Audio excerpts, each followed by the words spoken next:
In this lesson, we'll cover what is called a for loop. This will involve two different concepts. First is the range function, and the second is the for loop itself.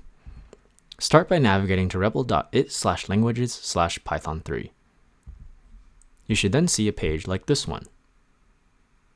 In this lesson, we'll start by using a new function called range.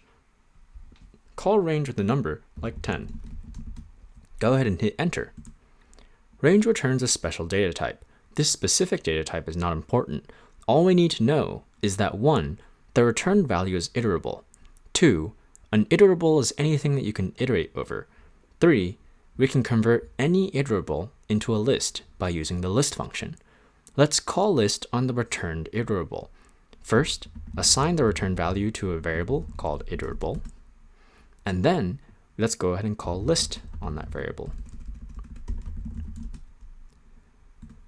Now you can see the contents. Range effectively returns a list of numbers from 0 up to the number you inputted minus 1. We inputted 10, so the list of numbers goes from 0 to 9. Now we're going to use the range function. Let's go ahead and go back to our slides. First, consider the iterable that we want to loop over. We want to loop over all the numbers in this range from 0 to 9. To iterate over this range, we will use a for loop. The characters in black, for, in, and the colon, are all required parts of a for loop. The green item variable I is assigned to the next value in the range on each iteration. On the first iteration, I is assigned to the first value in the range, a 0. On the second iteration, I is assigned to the second value in the range, a 1, and so on and so forth. Then, add 2 spaces at the start of the next line. These spaces are extremely important. Don't forget them. Finally, add the expression that will run once for each value in the range. There are 10 values in the range object, so this expression will run 10 times, once for each value in the range. Here are all the parts annotated. For a for loop, we need the for, in, a colon at the end of the first line, and 2 spaces before every line that we want to run repeatedly. We can change the item variable in green, the iterable in blue, and the expression in orange to whatever we want. Let's go ahead and try this in code. Let's go ahead and now type in, for I in range 10, don't forget the colon at the end, hit enter, 2 spaces, and print I. Go ahead and hit enter twice, and we can see all the values from 0 up to 9. Now, let's try a for loop on strings. First, a string is also an iterable. Let's see what happens when we call list on a string. As you can see, we get a list of letters, 1 letter at a time. So if we iterate over a string, we'll also get 1 letter at a time. Let's try this. For I in hello world, 2 spaces, and print I. As you can see, the program prints 1 letter at a time.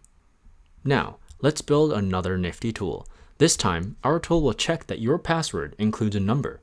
Like at the end of the last lesson, you'll now write code in a file instead of in the interpreter. To the left, in main.py, start by defining a function called check that takes 1 argument, the password to check. Let's go ahead and write def check. It takes in 1 argument, the password. Don't forget your colon. And now let's go ahead and type in has number is equal to the Boolean value false.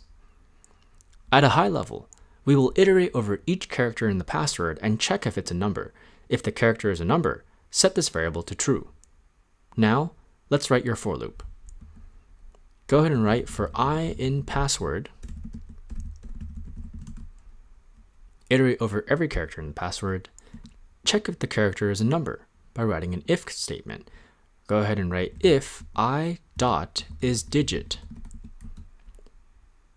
IsDigit is a string method that is built in for us. It returns true if the string I is actually a number. Go ahead and enter, and now type in has number is equal to true. If this character I is indeed a number, this will assign hasNumber to true. Let's go ahead and hit enter, hit backspace exactly twice, 1, 2, and type in return has number. This finally returns whether or not the password contains a number. Now, let's go ahead and hit enter twice and backspace once. Go ahead and type in password is equal to input of password. And this will ask the user for a password. Now, let's go ahead and use our check function. HasNumber is equal to check of password. This will check if the password contains a number, and it will return a boolean true or false. Now let's go ahead and print that boolean, and this will print whether or not the password contains a number. And that's it. Double check that the colors match and that you have your colons and spaces. Click Run at the very, very top. Then type in some random piece of text with or without a number. I'm going to type in a random piece of text with a number. And we get true. Looks like our program indeed works. You've learned quite a few different topics in this lesson. In this lesson, you've learned both about the range function and for loops. If you'd like to access and download these slides or view completed code for the example in this lesson, visit this URL. This concludes the control logic series of lessons. In the next lesson, we'll briefly touch on what objects in Python are. You'll also work with potentially helpful utilities for your tools in the future.